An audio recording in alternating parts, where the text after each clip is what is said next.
Mythes et complots avec Christian Page. 14h33, Christian, bienvenue. Doudou, bienvenue. Et merci. Il y a un drôle de timing parce que ta chronique, évidemment, c'est le mercredi. Et puis on apprenait aujourd'hui, oui, dans l'actualité, qu'il y aurait eu en 2011 1 millier d'observations d'OVNI au Canada, mesdames, messieurs. Oui, absolument. Ces chiffres sont publiés, en fait, c'est des informations qui sont colligées chaque année par un ufologue, donc un amateur d'OVNI, mais disons qui fait un très, très bon travail de terrain. C'est un individu qui se dédie beaucoup à cette cause des OVNI. Il s'appelle Chris Rutkowski. Il travaille à l'université du Manitoba. Et ce type, donc, depuis les années 80, à peu près, collige des informations comme ça et fait une sorte de relevé statistique des observations d'OVNI. Ce qui est quand même important de souligner dans cette panoplie d'observations, parce qu'on parle ici d'1 millier d'observations, c'est le deuxième plus haut relevé. Hein. Le précédent était de 2008. On avait eu plus, parce que là, on parle de 900 quelques observations, donc presque 1000 observations. En 2008, on avait franchi le cap du millier. Je pense que c'était 1004, quelque chose comme ça. Donc, on est la deuxième année la plus, disons, la plus importante au nombre d'observations d'OVNI. Maintenant, Rutkowski dit il y a à peu près de 10 à 11% de ces observations qui demeurent non identifiées après investigation. OK, ça veut dire que les autres, l'ensemble de ça, tu es capable de trouver une explication logique ou une Absolument. explication scientifique. Donc, voilà. Donc, les gens rapportent une observation qu'ils croient a priori inexpliquée ou inexplicable. Et après un travail de décantage sur le terrain, généralement, dans 90% des cas, à peu près, on trouve une explication. Mais l'autre 10%, lui, c'est quoi? Donc, lui, l'autre 10%, lui, on n'a pas d'explication. Mais là, ici, moi, je dois te dire qu'il faut quand même prendre ça avec un grain de sel. Parce que le travail, et ça n'enlève rien à l'excellent travail que fait Chris Rutkowski. Le problème ici, c'est la source d'information. C'est-à-dire que Rutkowski reçoit des rapports d'observation qui sont excessivement variés au niveau de la source. Tu sais que jusque dans les années 90, la GRC, la Gendarmerie royale, avait une sorte d'une politique où on colligeait des observations d'OVNI et on les envoyait au Centre national de la recherche scientifique, l'Institut Edsberg à Ottawa, parce que potentiellement une observation d'OVNI pouvait être une météorite. Et ça, l'Institut Edsberg s'intéressait aux météorites. Donc, on recevait des observations colligées par la GRC. Là-bas, à Ottawa, on décantait l'information qui était là. Et si ça pouvait être une météorite, à l'occasion, on pouvait envoyer un enquêteur sur le terrain dans l'espoir de récupérer les 10 débris de la météorite. Dans le cas où l'observation, là, c'est sûr que si le témoin disait « j'ai vu une machine avec des petites fenêtres et des bonhommes des derrière lumières les qui fenêtres tournaient, », puis là, c'est clair qu'on ne tombait pas dans la catégorie météorite. Donc, on avait une catégorie objet non météoritique et les observations étaient classées dans cette filière-là, si je peux dire. Et ça n'a jamais été caché, c'était pas quelque chose de top secret. N'importe qui s'intéressait à la question des OVNI pouvait se rendre à Ottawa, demander à consulter ce dossier des objets non météoritiques et avait accès à l'ensemble des données. Ce qui est intéressant ici, c'est que depuis les années 90, à cause des coupures budgétaires, la GRC ne suit plus cette ligne de direction, mais à l'occasion, lorsque des observations d'OVNI sont quand même rapportées à la gendarmerie, on va dresser un rapport et ce rapport-là est envoyé à Chris Rutkowski. Mais dans le 10%, là, est-ce qu'il y a des choses étonnantes? Est-ce que par exemple, il y a des choses qui pourraient nous laisser penser que ça existe? Bon, là, par exemple, dans les cas ceux qui ont été rapportés l'an dernier, en 2011, on parle notamment d'une observation où un témoin oculaire à St. Catharines, en Ontario, a vu une sphère de lumière qui tournait au-dessus d'un poteau de téléphone. Et lorsque lui a observé ce phénomène-là, la boule s'est arrêtée de tourner, il a foncé dans sa direction. Le type a réussi à éviter la collision de justesse et la boule s'est éloignée dans le ciel. Donc, il semble y avoir une sorte d'interaction entre l'observateur et l'objet. Il n'y a pas de phénomène naturel ou artificiel connu qui ressemble à ça, et c'est un peu dans cette catégorie que tombent les objets volants non identifiés. Il faut bien préciser qu'un objet volant non identifié n'est pas forcément un engin venu d'une autre planète. C'est un objet qu'on n'explique pas son origine. Il pourrait être un engin extraterrestre, mais il pourrait être aussi une foule d'autres choses pour lesquelles on n'a pas pour l'instant d'explication. Bon, là, on n'a pas le choix de parler de Roswell. Ben oui. Parce que cette semaine, là, il y a un ex-agent de la CIA qui a lancé une controverse. Lui, il a dit que c'était vrai. Ouais, voilà. Donc, tu sais, au début du mois, donc chaque année, début du mois de juillet, à Roswell, petite bourgade de l'État du Nouveau-Mexique, où est né Demi Moore en 1962. Qui n'est pas une extraterrestre. Non, qui n'est pas une extraterrestre. Donc, dans cette petite bourgade, rappelons là d'abord les faits historiques. À moins qu'on n'était pas sur Terre depuis les 30 dernières années, je pense que les auditeurs connaissent bien cette histoire-là. Début juillet 1947, un agriculteur dénommé Mac Brazel va se présenter au bureau du shérif du comté en disant « Il y a quelque chose de bizarre qui est tombé sur mon terrain ». À l'époque, il faut préciser que l'armée utilisait beaucoup de ballons-sondes, des ballons météo, et on offrait quelques dollars à quiconque ramenait le fameux ballon en question. Donc, Brazel se présente un peu avec cette idée-là au bureau du shérif, dit « J'ai trouvé quelque chose sur mon terrain, vous devriez informer l'armée qui vienne récupérer leur patente ».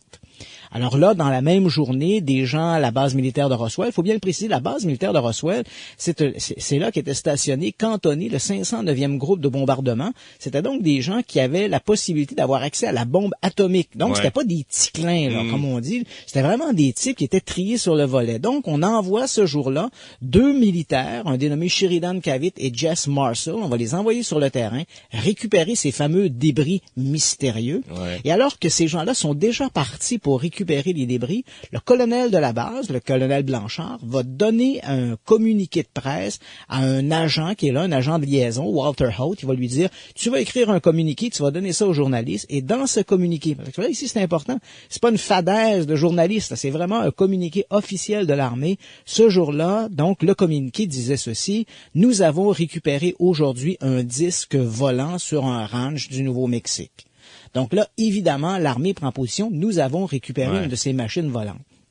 Et là, 24 heures plus tard, les fameux débris en question se retrouvent à Fort Worth, dont tu as parlé un peu plus tôt, où se trouve aujourd'hui la base d'assemblage de la Lockheed. Dans le temps, c'est Skunk Works. Le Skunk Works, oui, et qui sont liés à la fameuse zone 51. C'est ça, Area 51. Oui, absolument. Donc, les fameux débris en question se retrouvent le lendemain à la base de Fort Worth, et là, un nouveau gros navet, un nouveau gros bonnet de l'armée américaine, le colonel Ramey arrive et nous dit, bon, ben voici, on s'est trompé. Nos militaires qui jonglent avec la bombe atomique n'ont pas su reconnaître ce que c'était. En fait, ce que vous voyez ne sont rien d'autre que des débris d'un ballon météo. Merci, bonsoir. Okay. Donc, Roswell, c'est ça. C'est 24 heures en 1947, récupération de débris un peu mystérieux et qui vont se terminer, ça se termine en queue de poisson. Voici, c'est un ballon. Mais là, c'est parce que ça vire en toutes sortes justement, cette controverse-là a amené les gens à se poser des questions, à savoir l'armée nous cache quelque chose. Ah, absolument. Et là, on a vu apparaître, il y avait un film à un moment donné. L'autopsie de l'extraterrestre qui était une fumisterie. Oui. Mais tu vois d'ailleurs, c'est de façon un peu cyclique. Hein. Toutes les 4-5 ans, il y a quelque chose qui rebondit dans l'affaire de Roswell. Les gros événements liés à ça. Donc pendant 30 ans, il y a cette rumeur. Hein. On nous a caché la vérité. Et là, des gens commencent à dire, on aurait récupéré une véritable machine volante, on aurait récupéré des cadavres d'extraterrestres. Et puis déjà dans les années 90, devant toute cette controverse, le représentant républicain du Nouveau-Mexique au Congrès américain, Stephen Schiff, va demander à l'armée, non pas parce qu'il croit aux extraterrestres, mais il dit, écoutez, ce sont mes électeurs, ces gens-là veulent savoir ce qui s'est passé. On va le faire tourner un peu en rond, mais voilà qu'en 1993, l'armée va publier un énorme pavé de plus de 1000 pages. Ils vont rouvrir leur dossier. Et là, ils disent ceci. On s'est trompé, on vous a menti. C'est vrai, en 1947, l'objet de Roswell n'était pas un ballon. C'était un ballon. Okay. Et là, on nous sort une nouvelle histoire. En fait, c'était pas un ballon météo, mais en 1947, l'armée utilisait des ballons pour mettre en haute atmosphère des appareils acoustiques parce qu'on croyait pouvoir enregistrer la détonation de l'arme nucléaire si éventuellement les Russes en faisaient exploser. Et là, comme ils voulaient garder un certain secret sur cette histoire-là. Donc, ces fameux ballons acoustiques pour détecter la bombe atomique s'appelait le projet Mogul, et c'est un de ces ballons-là, Mogul, qui serait à l'origine de l'affaire de Roswell. Bon, alors, qu'est-ce qui a révélé l'ancien agent de la CIA? Et là, donc, voilà, dans toute cette controverse-là, cette histoire-là de ballon n'a pas satisfait tout le monde. Il y a encore des gens qui continuent de croire que ce sont une véritable machine volante, des extraterrestres. Et là, voilà que la semaine dernière, un ancien agent de la CIA a déclaré que oui, Pendant 30 ans, ce type-là a travaillé au contre-espionnage au sein de l'armée, pas de l'armée, mais de la CIA. Ouais. Il avait accès à peu près à toutes les archives qui étaient colligées au centre de Langley en Virginie. Et il dit avoir vu dans les années 60 de nombreux cartons qui contenaient des informations sur les ovnis. Et parmi ces cartons, il y avait des dossiers avec la notification Roswell. Et dans ces dossiers, des photographies et des documents qui, selon lui, prouvent hors de tout doute la nature extraterrestre de l'objet tombé à Roswell.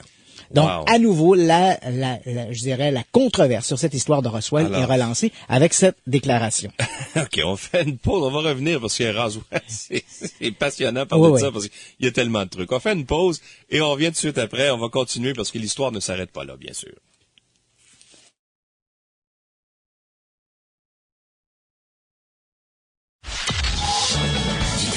L'après-midi. Avec Louis Lacroix. Au 98.5. Bon, toujours avec Christian Page, on parle, entre autres, de Roswell aujourd'hui, parce qu'on soulignait cette semaine le 65e anniversaire. Là, il y a l'histoire d'un autre lieutenant-colonel d'armée américaine, Dick French. Oui. Qu'est-ce qui amène, lui, dans le débat cette semaine? Ben, tu vois, on a mentionné ce type, le Chase Brandon, qui a révélé qu'il travaillait à la CIA, qui a vu des cartons, des dossiers qui contenaient des photos et des documents sur Roswell et qui nous dit maintenant, oui, ce truc-là est tout à fait vrai. Et on dirait que cette déclaration-là, entraîne des gens, amène des gens ou à tout le moins, ça délie les langues. Et voilà que là, on a le lieutenant-colonel Dick French, un membre de l'Air Force, qui lui a travaillé, d'abord, il a servi sous les armes durant la guerre de Corée, la guerre du Vietnam. Ouais. Ensuite, il s'est retrouvé dans différentes positions au sein de l'intelligence service de l'Air Force. Et là, il raconte que durant les années 50-60, il a été mandaté pour colliger de l'information sur les ovnis au nom, évidemment, de l'US Air Force. Et ce qu'il raconte, c'est que durant cette période-là, il avait un mandat très clair de ses supérieurs pour ridiculiser tous les témoins qui disaient observer des ovnis. Donc, il colligeait l'information, colligeait les photographies, mais son rôle premier était de tourner en bourrique les gens qui disaient avoir vu des ovnis pour vraiment jeter le discrédit sur ce sujet. Okay. Et moi, Louis, ce qui m'intéresse là-dedans, ce qui me frappe d'une nouvelle comme celle-là, tu sais que jusqu'au début des années 90, la plupart des gens qui avaient eu des postes officiels, que ce soit à la CIA, le FBI ou à l'armée, ces gens-là ne parlaient pas à peu près d'observation d'ovnis. Par crainte ou bien de perdre, je dirais, leur crédibilité, ou de perdre aussi leurs acquis. On perd sa pension parce qu'on a parlé, on a révélé des secrets, etc. Donc, ou bien, même pire, d'être poursuivi en justice parce qu'on a parlé. Et puis, à partir des années 90, je dirais qu'il y a deux initiatives importantes faites par des ufologues pour amener ces gens-là à parler publiquement dans un cadre plus soutenu, mieux encadré et avec parfois même des conseils juridiques. Quoi faire pour ne pas être poursuivi, quoi faire pour ne pas perdre sa pension, etc. Ces deux projets-là s'appelle le projet Disclosure, qui est dirigé par un médecin du nom de Stephen Greer, et un autre qui s'appelle Mind Open, qui est dirigé par un journaliste, un bon ami à moi, qui s'appelle Antonio Aeneas.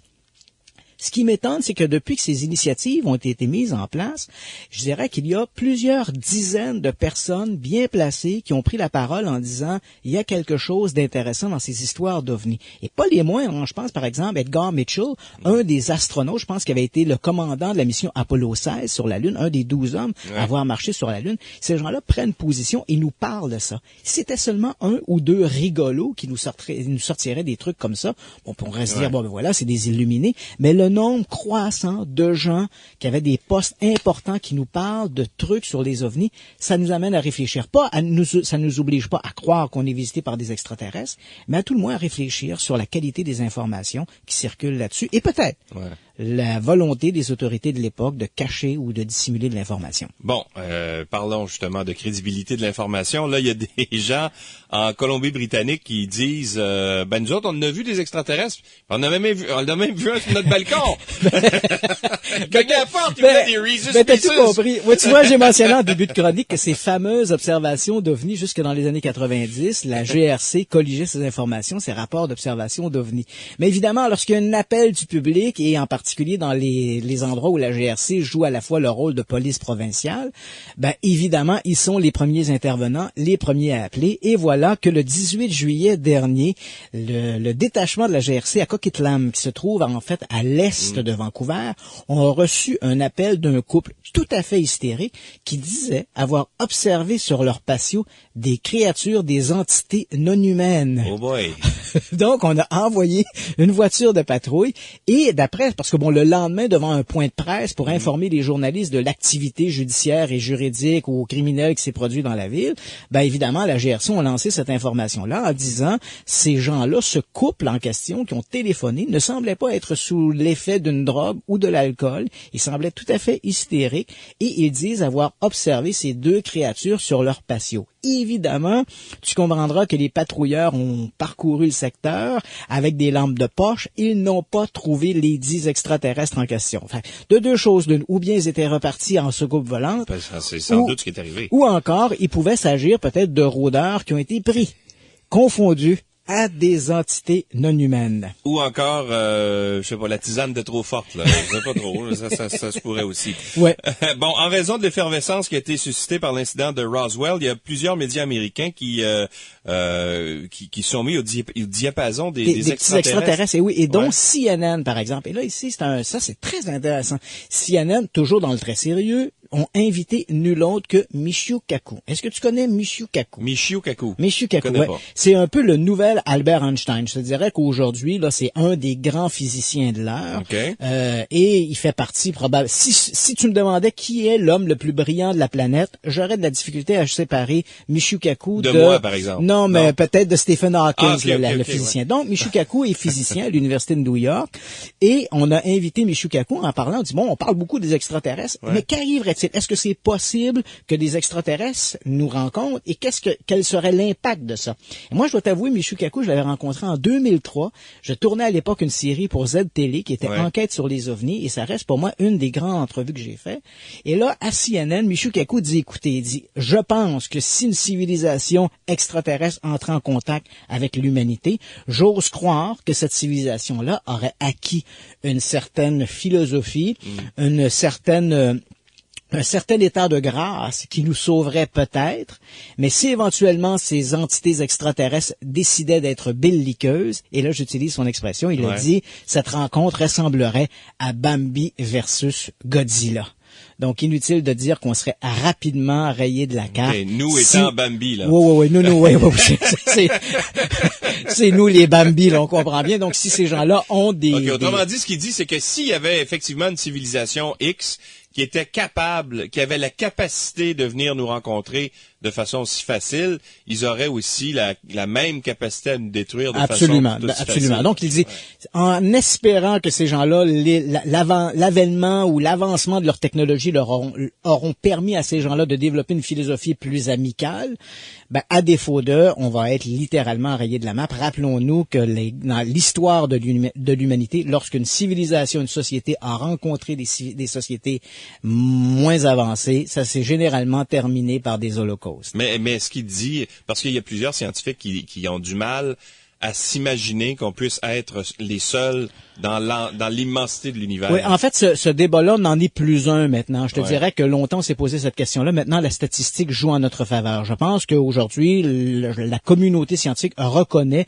que la vie doit pulluler un peu partout à travers l'univers. Ouais. Il doit y avoir d'autres civilisations. Parce qu'on s'est mis dans la tête que la vie extraterrestre, c'était nécessairement des petits bonhommes verts dans des soucoupes volantes, mais ça peut être aussi des êtres unicellulaires, par exemple, pris dans des blocs de glace sur les pôles de la planète Mars. On peut imaginer des sortes de méduses flottant dans l'atmosphère, des trucs comme ça. Donc, on n'est pas forcément en présence de petits hommes verts. Donc, une grosse semaine d'actualité extraterrestre et soucoupe volante. Christian Page, ce fut un plaisir renouvelé. Tu vas être là la semaine prochaine. Absolument. Merci beaucoup, mesdames, messieurs, d'avoir été avec nous au cours de cette émission. Merci à Larry pour la réalisation, également Alexandra Marcoux et Maryse Duchesneau pour la recherche. Jean Pagé s'en vient.